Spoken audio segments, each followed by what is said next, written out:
Ka inga malo ia te kātaki i te awhiawhia ni, e hoko atu e pe ia te aluanga o te tāofi, mo whia mahino a tātou ki a whaahinga taanga lea whakawhenua o te temi.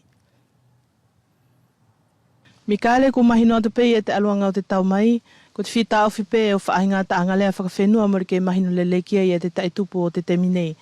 Pe e tākamata aki pe ia te taanga lea ai ni, e lau whenei, e lau pe manu lele kai sai pe manu te kele ko te ai e tau mau ki ei. Malo ia ka soa. Tanga te whai mai o te whehui o whepe mo tō toanga ngā we. Ko te whehui a ka whai mai o hinga mo te manu lele, mo te manu o te kere. Ko te manu o te kere, au whatātā ke a koe ka soa. Hanga e la kua ke whia ahana, pia ka ahana pe rewa mo he tahi i ahawa. Ki tangata ki tamako pe tero, ko tau atu ki a koe. Pia ko roa ahana, pia ko takoro no whaia mo takoro ki whanau o sitau katoa, pia whai takoro ki whetara no ake. Pea ke tū koe alu ki tō uapi. Pea whē mai tau whae kasoa, koe kua ke hau. Ne whai tamaki whetara nā ake pa ko hau ki tō uapi, i o hau rā koe. Sia ki ai koe te mea ai. Pea hawa tātou pea whē angarewa i a pētero. Ia te matua pētero. Pētero ko whē kasoa ai. Ne hau tāna whae o kore mai ka ronga whetana ki ngāu. Pa koe nā ku alu ki e. Pene nai mai ka whē whetu hei ki hau pa hau ka waronga ke māmai. Kono hinga la ai ka sa ta ku taofi, ai ki te manu o te kere. Iyo, ka whewhe lewa ia te manu lele ia, Mikaele. Ko te manu lele lewa, e te fu mo hoko i tu i tō wapi.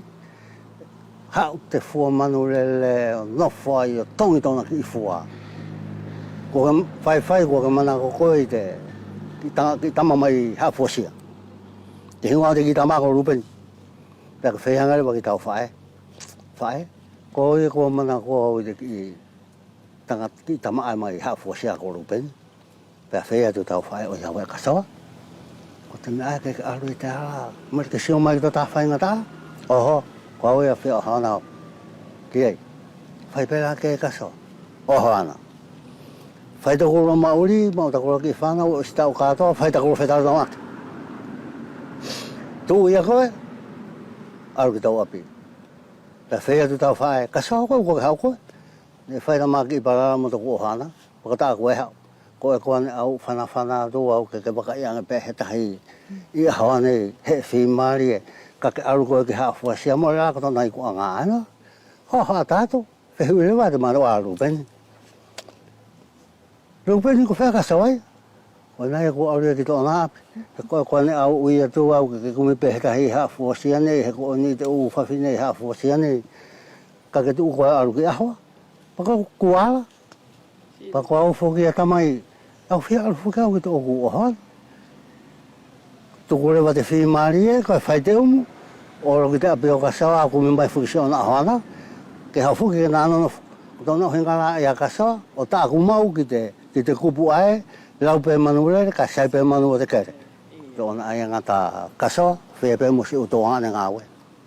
Ko ni pe he tahi ki i whakatakoto, e whara peke ki toi tuku mai i a hau tahiange whaahinga mahino ki ei.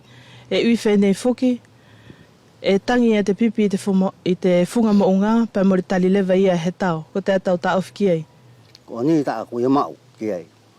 E hange ko he utanga ta whetara no ake. Au palaro tura ki ei, he ko toma tau koro, i e tu ngau e ne whai. Mane i e tu tangata, foto a tangata.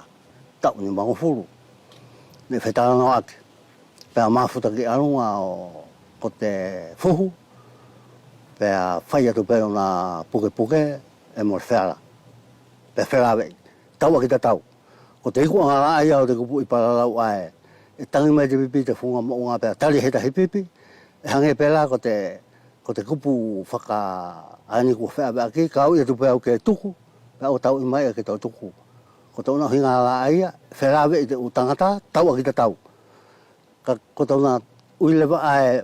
Ke tangi mai te pipi te whunga mo unga pia tari he tau. Hange pe ko te kupu ana au pararau tu ki ei. Whetara noa ki ana awa. Mafuta ke arunga mafuta mai te matua ia a mahalo heo a ka patoa te matua ia vai. Pea lui tarua tua ia. Ko tona uhinga la aia ka sawa. O ta aku mahino ki te kupu aia. Ai tangi mai te pipi te whunga mo unga pia tari he tahi pipi laro.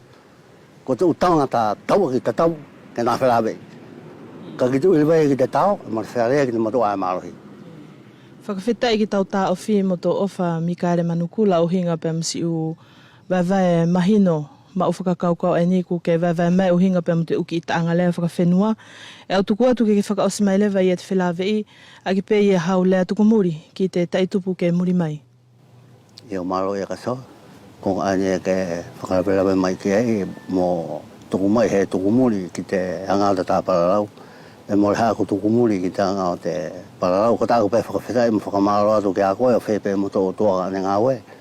Te o mai whuke whakumikumi a te u kupusinga lea e whakaawhea. Ka ko tāku pe kore atu ki a koutou ka ingarotu. O hinga mo te u kupusinga lea ne au tari ki te hawa ka soa ka e mole koi o tauhara. Tō whakarere angi ai. Pe ko se atu lewa ka inga i te tā ofi ta angalea tātou pe mo te kui ani ko Mikaele Manukula mai te koloko atofo e mo tō tau ine atu.